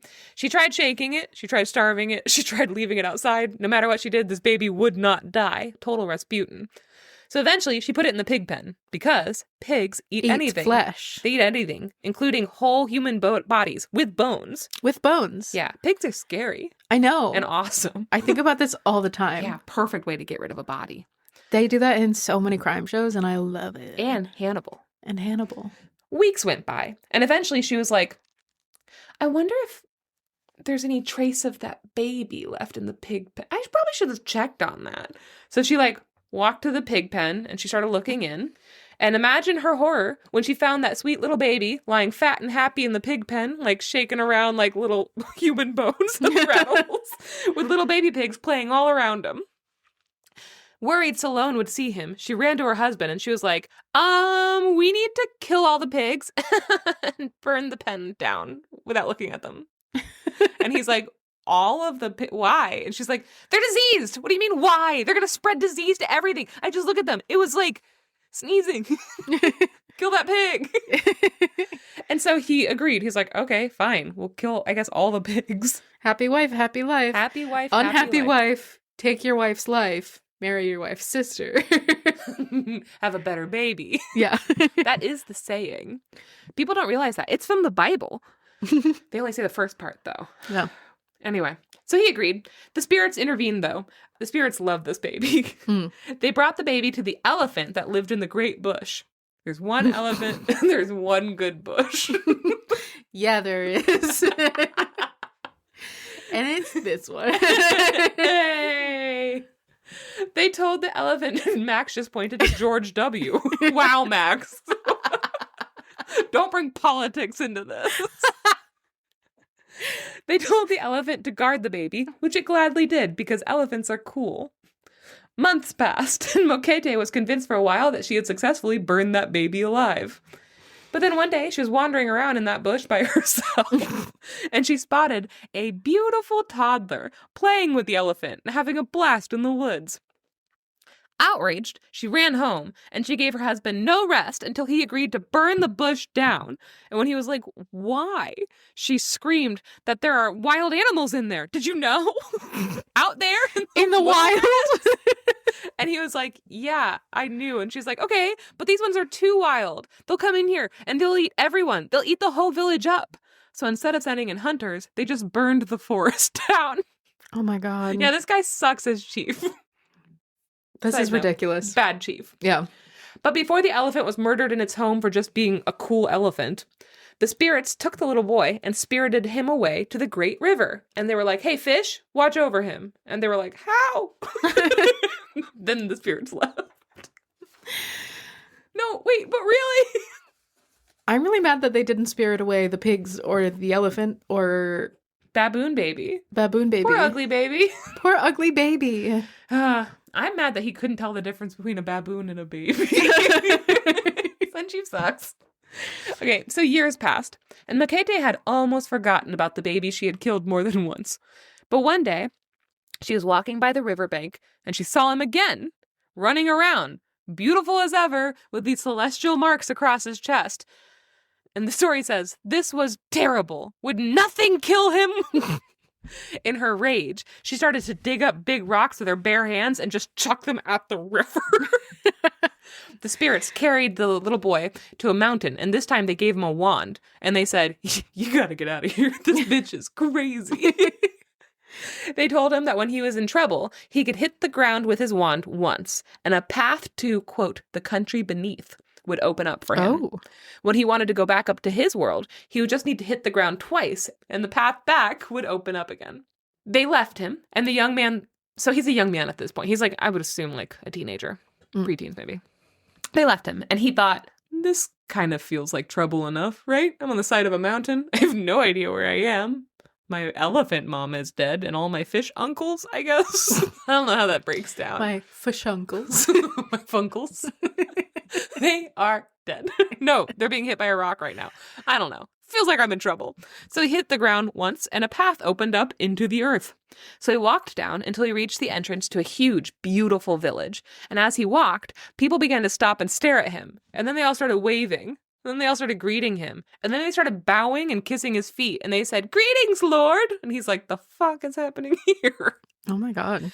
They explained that they did not have a chief, but the spirits... So they were just waiting for some guy to come along. The spirits had told them that one day a chief would appear who had strange markings on his chest, and this would be the person they should obey as their new chief. His name would be Tsepitso, or the Promise. Tsepitso ruled over the land from that day forward, and he was really good at it, despite having no experience whatsoever, and I think being 13 years old. Yeah. But he couldn't stop thinking about his mom. Like, and this is something he did all throughout his childhood. He would just like stay up and like wonder what she was up to. And a lot of times now that he was chief, as the years went on, he would like wander up to the world above and he would check in on her and he would ask questions about her. And he would basically like get like a temperature check. Like, she's still a servant? Yeah. Okay. She's still having a bad, like, yeah. Okay. How's she looking? Bad. All right. Well, back down to my village. Cool. Whenever he'd travel up, he would dress himself in old skins, covering his chest so no one would be able to see the markings and know who he was, because he's in danger. One day, he was out, like, walking up to his, to the real world, and he was passing a well, and he spotted a beautiful maiden getting water. She called out and said, "Thirsty sailor." Yoo-hoo! Hello. And she like wrung out a wet rag over her head. That spray over her boobies.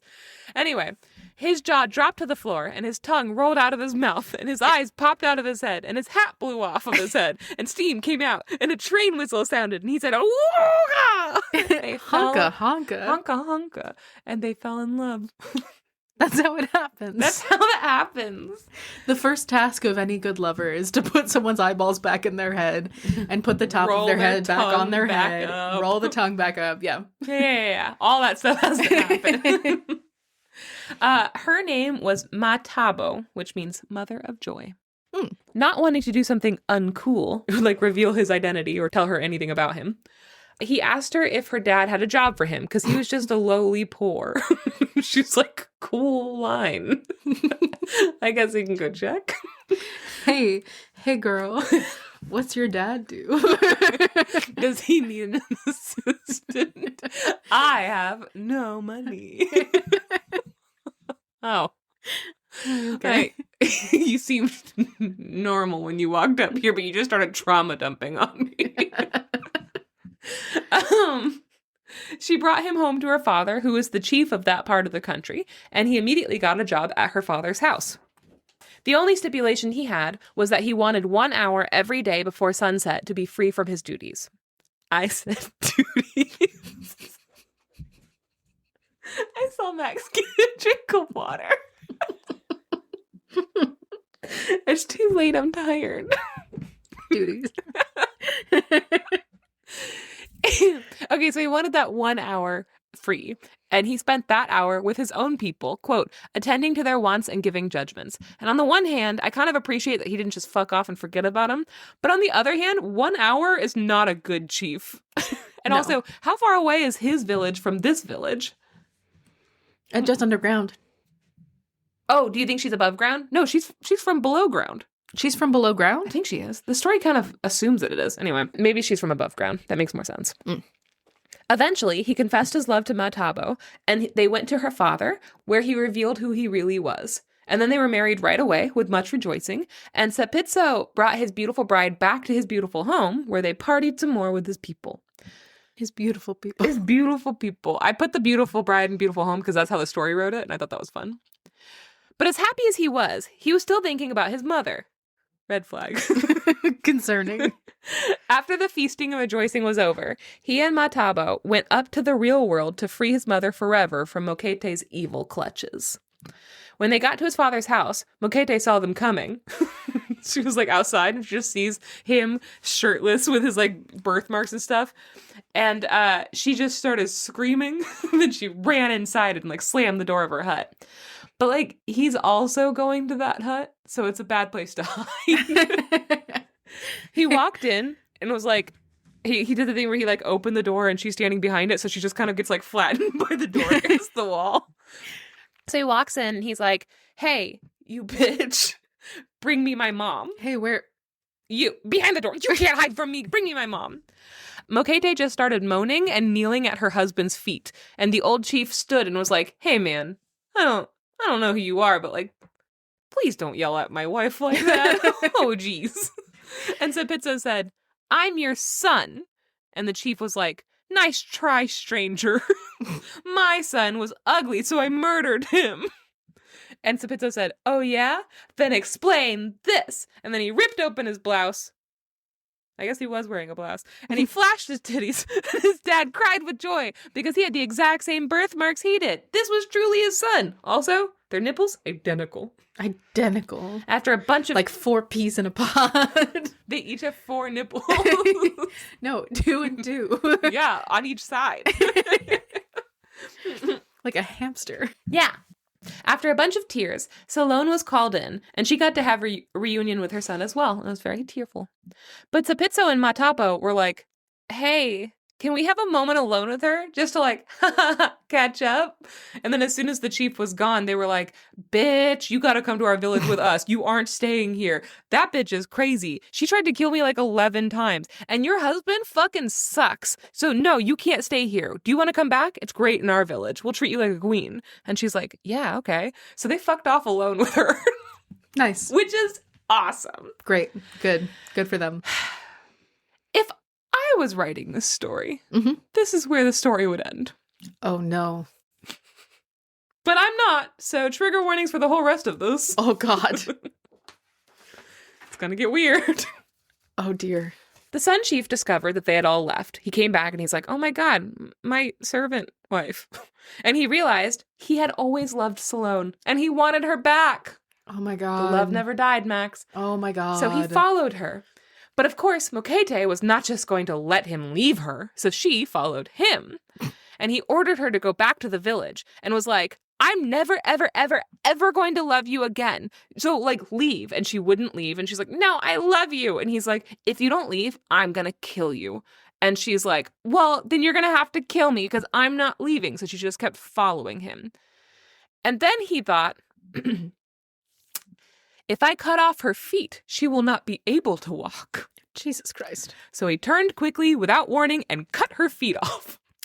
Oh, my God. And then he said, "Now will you leave me in peace, woman?" And she, from the ground, said, "No!" And started to crawl her way after him. Oh, my God. As they walked, he would stop.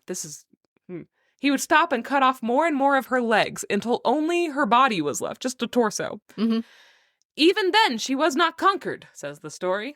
And she started to just roll after him. God. Now he was really fucking pissed. So he picked up the torso and he called down fire from heaven to consume her. I did not know heaven was known for its fires. No. I thought that was the other guys. Just a thought. Then he called a big wind to scatter her ashes. And when she was fully dispersed, he went on his merry way again, satisfied that finally he'd have some peace from his nagging life. But he hadn't been walking for very long when he heard a thin voice wafting on a breeze. Oh, no. It said, quote, I follow, to the edge of the world. Year, even beyond, shall I follow thee. Which is romantic. It would be in a different situation.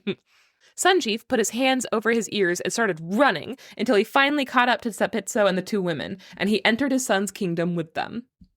Quote, how he won pardon from Salone and gained his son's love, and how it was arranged that he and Salone should again be married, are old tales. Now in the country is Sapitzo. It's like, don't ask me for that backstory. I didn't want to write it. So, don't worry about it. There's no way to conceivably make Salone forgive him, so she just did, all right? Don't worry about it. Anyway, we're just going to jump to the wedding feast. So they're getting married, Sun Chief and Salone. second wedding. Mm-hmm. As soon as they all sat down, a big cloud of ashes just like moved over Sun Chief's head and started raining on him, which is hilarious. An angry voice came from the cloud, saying, "Nay, thou shalt not wed Salone, for I have found thee, and I shall claim thee forever!" Oh my god. And then there's a little thunder, and then it rained some more on him. It was dirty rain. Ew. At this point, an old witch doctor ran up to free the Sun Chief from Okete's power. The man approached the cloud. He chanted a hymn to the gods. Then he raised his wand, quote, made some mystic signs, and the cloud vanished. And the last line of the story is, "Thus was the evil eye of Mokete stilled forevermore, and peace reigned in the hearts of the Sun Chief and his wife Salone." End quote.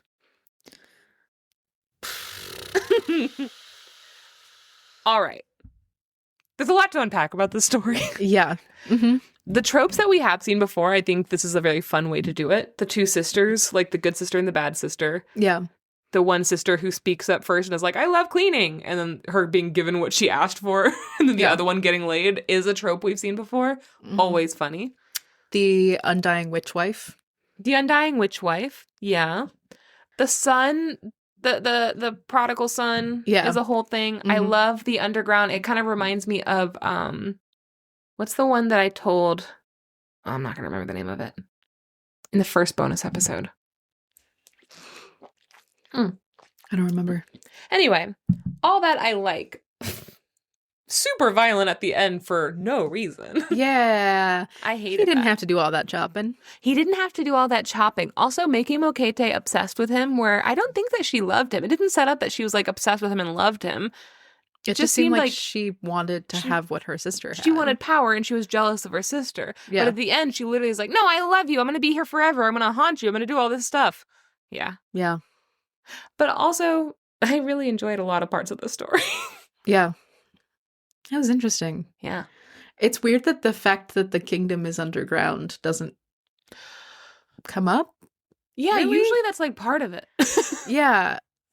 It's just, it happens to be underground. I know. Kind of. Yeah. And I guess, I assume, because the path opens up underground and he goes, but they don't say like, it's underground, it has no light. Maybe it's just like a different dimension. Oh. Could just be a different world. Mm. Who knows? Not me. Okay.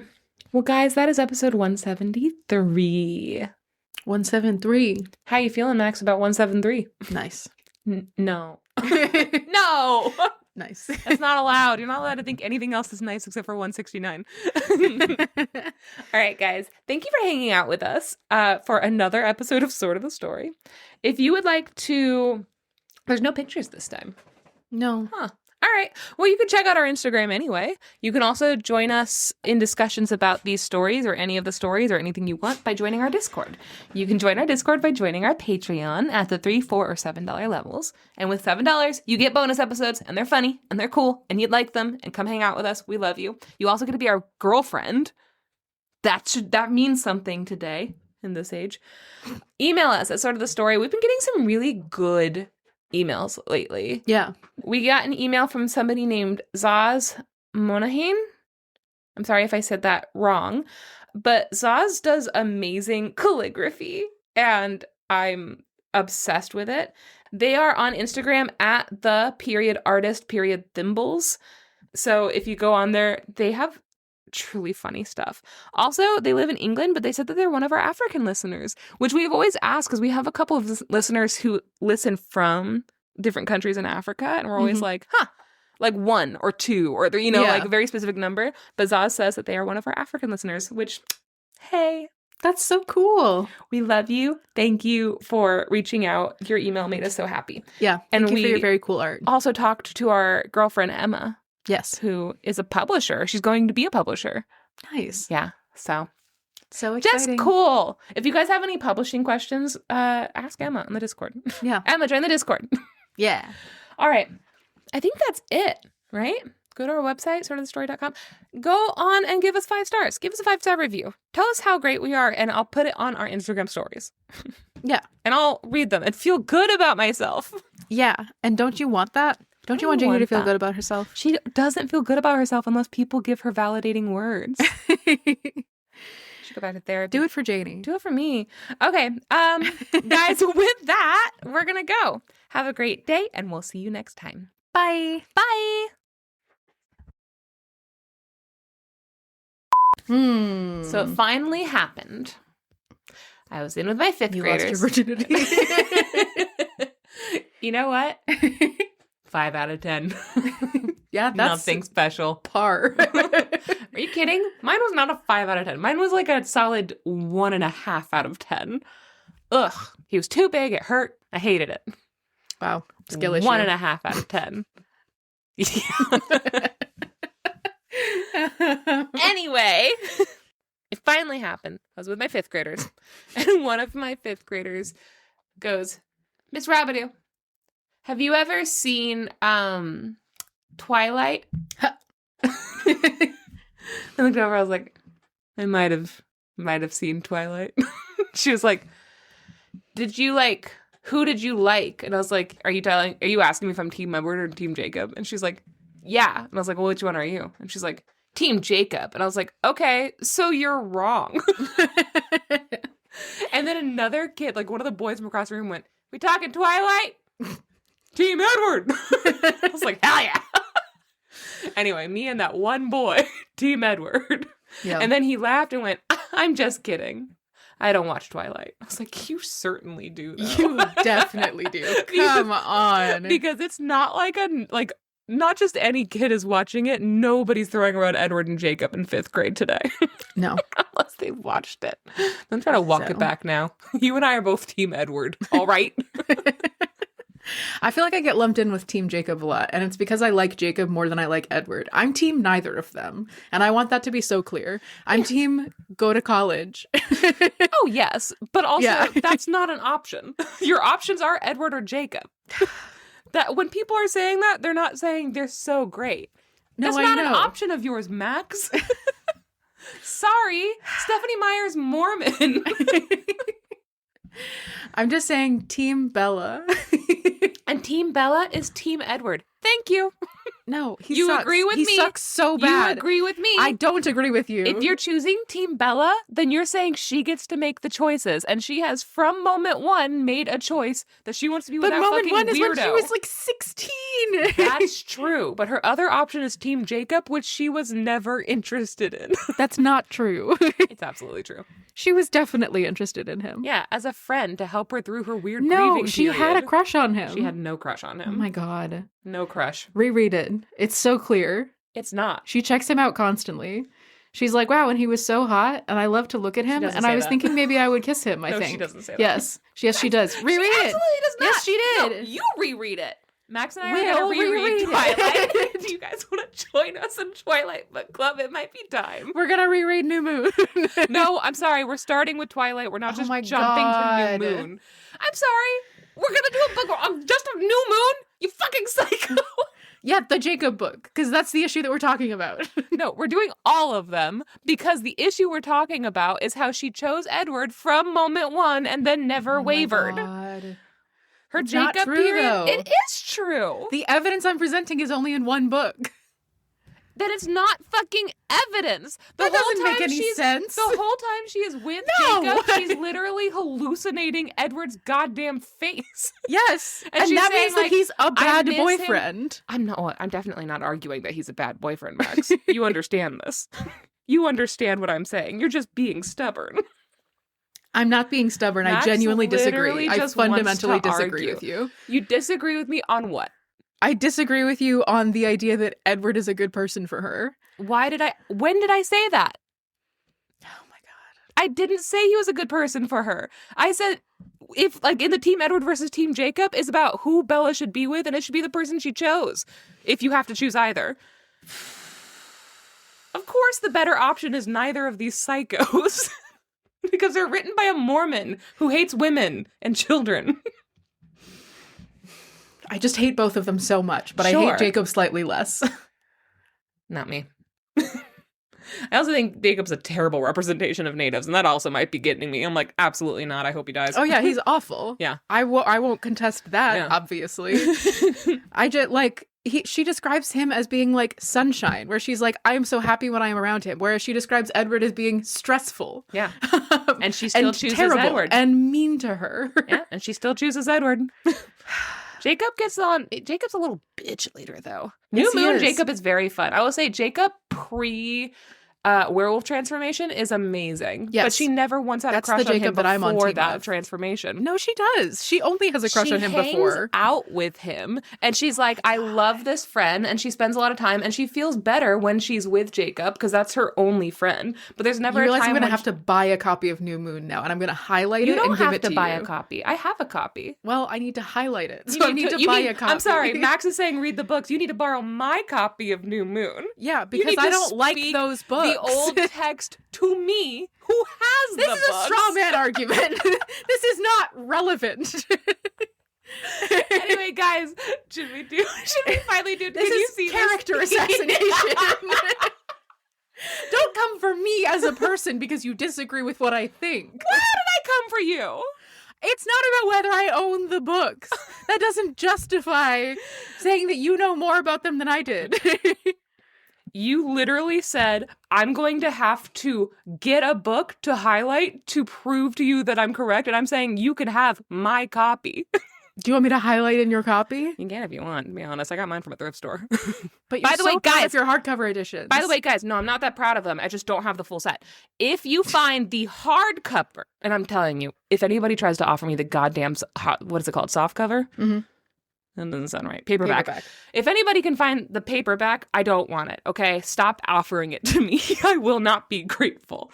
If you go to a thrift store, specifically, a thrift store, not a regular store, don't buy it online. If you go to a thrift store and you find a hardcover copy of Twilight, I will do a trade. Not of any of my Twilight books. Of like a print, is what I've offered in the past. You want one of our microphones? You can have it. My new computer? Take it. It's yours. Janey only cares about one thing. I've had the full set of hardcovers from different thrift stores around the country. Except for the goddamn first book, and I'm convinced they never released it in a hardcover. I looked it up. It says, yes, they did. But no, they didn't. Because where are they? It's a really good question. Soft covers are everywhere. Anyway, guys, that's my call to the listeners. Find me a thrift store hardcover edition. And no, I don't want yours. Donate it to the thrift store, then find it again and give it to me. It's on principle. For your birthday, I'm going to purchase on eBay like 10 copies of No! Twilight in hardcover, and then I'm going to donate them to Goodwill so that you can find them. Yay! Accepted! Except no, that would be cheating. I actually would like to find them organically. When I tell you I've been looking for 10 years for a hardcover thrift store Twilight book, I don't think they exist. Also, Twilight stopped showing up in thrift stores. Yeah. It used Nobody to be books everywhere. Yeah. Nobody books anymore. Anyway, do you think that was a good test? What if that wasn't a good test? What if our levels are off? What if I sound like a frog? No. No. Okay.